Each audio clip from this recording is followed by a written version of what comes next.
Welcome back to video number 3 of my 10-part video series. Today's video is how do you stay calm and how do you control your mood?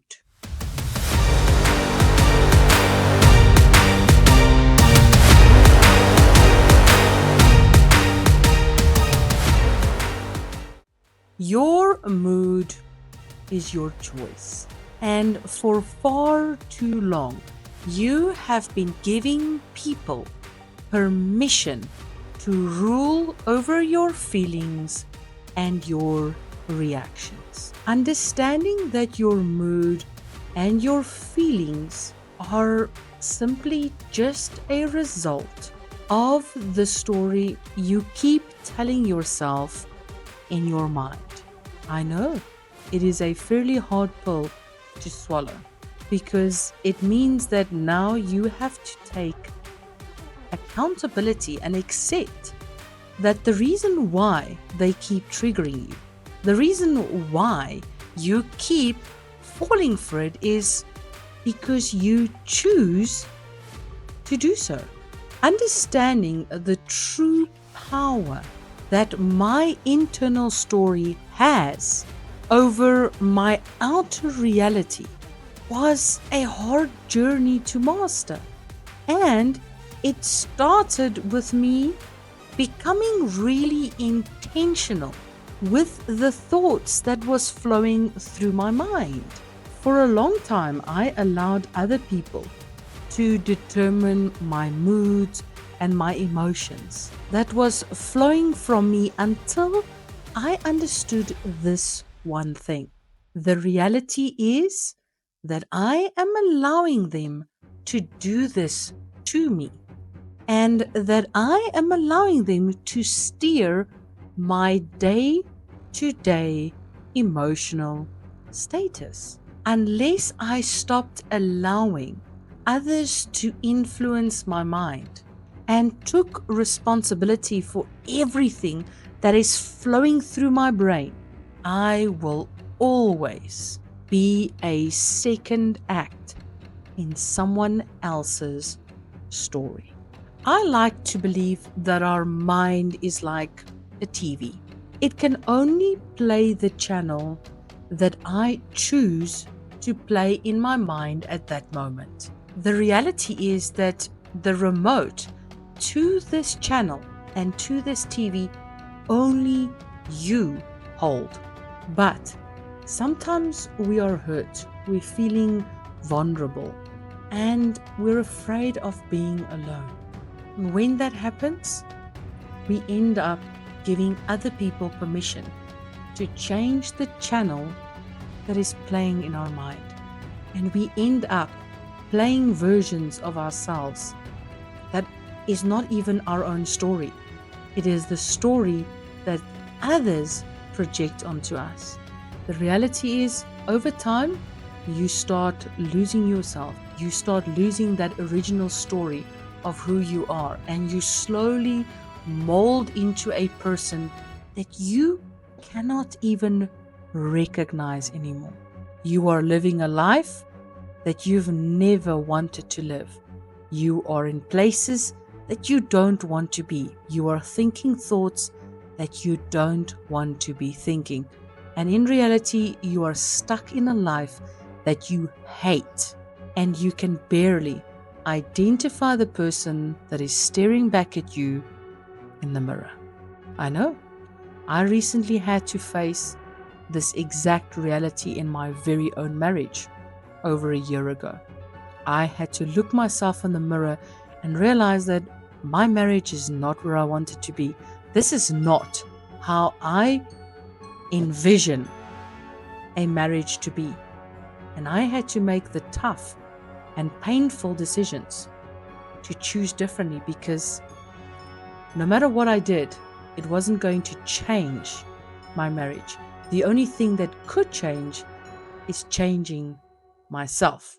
And obviously, that doesn't sit too good with other people when they keep changing the channels in your mind. This reminds me of a story about Lisa. She is a kind and loving soul. She is the most loyal person, and she absolutely loved the company that she was working at. Lisa was the type of coworker that would bake all kinds of amazing things, take it into the office for everybody to try. Her work was always done to perfection, always on time. She was never late to work, and she always remembered everybody's birthday. Lisa had many aspirations, but early on in her career, she realized that her job was more about serving and loving the people that are working around her than being the best at her job and achieving all of the career milestones that someone would aspire to. For her, it was a lot more enjoyable just being around the people, loving them, caring for them, being there for them, making them feel seen and heard. She realized that that gave her so much joy, and it also created so much joy in others. So it didn't matter what position she held or what she did.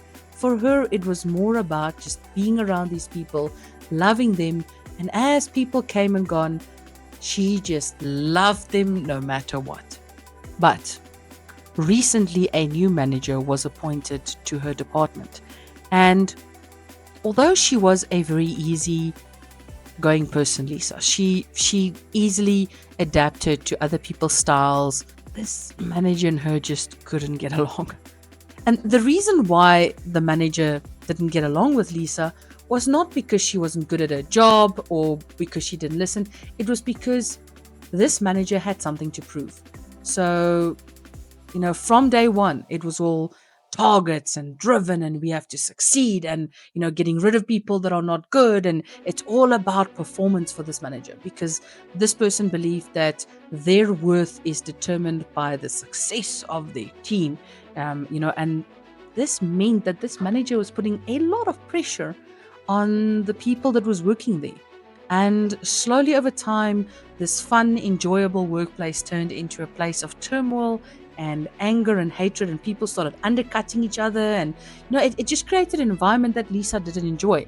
And because she was used to having this awesome environment and these amazing people to work with, she slowly saw that the office was turning into a danger zone, and she didn't enjoy it.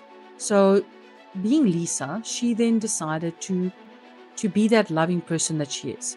So she would finish her work quickly, and then she would go and spend some time with some of the other co-workers. Just talk to them and try and love them and try and motivate them in a more positive manner than what this manager was doing. Because this manager was a hard ass from the beginning. This manager was just all targets. If someone didn't make it, he was shouting at them, on their case all the time. You have to perform because this is a place of business. We are here to drive profit. Your feelings doesn't matter. Where Lisa realized that people don't run on targets. They run on feelings. They run on emotions. And because she was trying to keep her team motivated, the manager saw her doing all these wonderful things and thought they were actually distractions. That person felt that Lisa was distracting the others. And the reason why everybody wasn't getting the message was because Lisa was interfering with them. And although this person couldn't directly fire Lisa because she was really good at what she was doing, they knew they had the power. They were a bit jealous of Lisa because she had relationships with these people that they could never achieve. And this manager then started finicking at her. She would do something or make a mistake, and this manager would literally just tear her apart. Shouted in front of the office, made examples of her in front of everybody, and it was really just an uncomfortable position. And this, over time, it really eroded Lisa's self-confidence. It made her feel unwanted, it made her feel unloved, and it really turned that loving, amazing work environment and workplace into a place of hatred for her. She hated getting up in the morning. She literally was eroding away from this timely person to not wanting to come to work, hating her job, hating everything around it. But before she decided to jump off the ship and get another job, she was driving to work one morning and she was listening to a video on YouTube. And this video was telling her that, or the way she responds to things are based upon herself. that every single thing that she responds to and how she responds to it is based upon how she decides for it to happen. So she then realized that no matter what this manager was doing to her, she decided to feel unloved. She decided to feel angry. She decided to turn this loving place into a place of anger and hatred because she chose to do this. And as she was listening to this video, and this person was explaining how our moods and emotions are our choices, and we have to take responsibility for what we think and how we react to others, because we cannot change people. Let's be real, we can't change people. She then made that decision that morning that, heck no, instead of me finding another job, I am rather going to make a different decision. So she got to work and she turned into that loving person again. She was loving to everybody, and obviously this just set that manager off again. So the moment that there was a mistake in her work, it was up to her desk, throwing the papers on her, and Lisa, look at this. How dare you do this? Look at this. I spoke to you about this before. Why can you not get this right? What is wrong with you? And poor Lisa sat there, and she just decided that moment when that manager was bawling at her, she just remembered the words of that YouTuber, that motivational speaker, and she just listened and said, you know what, I am going to decide to respond differently today. And this person was carrying on, and right through everything this person was carrying on, Lisa just looked at her, picked up her paper and said, I see, I did make a mistake. Thank you so much for pointing out this mistake to me. Thank you. I really appreciate it. I will fix it right now. And I appreciate the feedback. And she smiled at this person, and there was a moment of silence between them. And you could see that the manager was really puzzled. What the hell is wrong with this woman? Because they didn't get the response. You see, people say things to us because they are expecting a response. They're expecting us to fill their feelings. Because you see, the manager was the way they were because they flowed on that response. They thrived in that environment of fear and me being able to boss you around and submitting to everything that I say. And if you do not listen to me, then I will force you to do so. And in that moment, Lisa took back her power. She was no longer afraid of this person, and she decided that no matter what this person does to her, she's going to act out of love. She's going to take responsibility for how she reacts and how she feels when this person engages with her. And just by that simple act of acknowledging her mistake, thanking the person for pointing out the mistake, and just smiling and loving that person, literally allowed her to grasp back, to grab back all of her power and not give it to this person. And the reality is that manager didn't get the thrill from her that he used to get. As a matter of fact, that thrill was now replaced with fear, because he was expecting her to respond in a specific manner, and no longer is she responding to that specific manner. She is not reacting to his anger with fear. She's now responding with love. And this didn't give him the kick that he needed.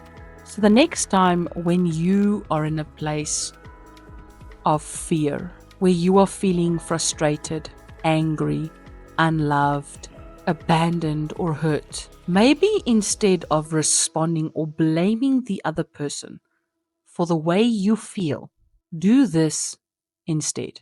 Go sit in a quiet place and go inside of yourself and see who is in control of the remote. Who is controlling the program playing in your mind right now? Who has control of the TV channel playing right now? Who is deciding what the next channel is going to be? And if someone else is in control of that channel, then it's time for you to grab back that remote and change that program. Because the reality is, you get to choose the channels. You get to choose the story. You get to choose the narrative. No one else has that power over you unless you give them the power.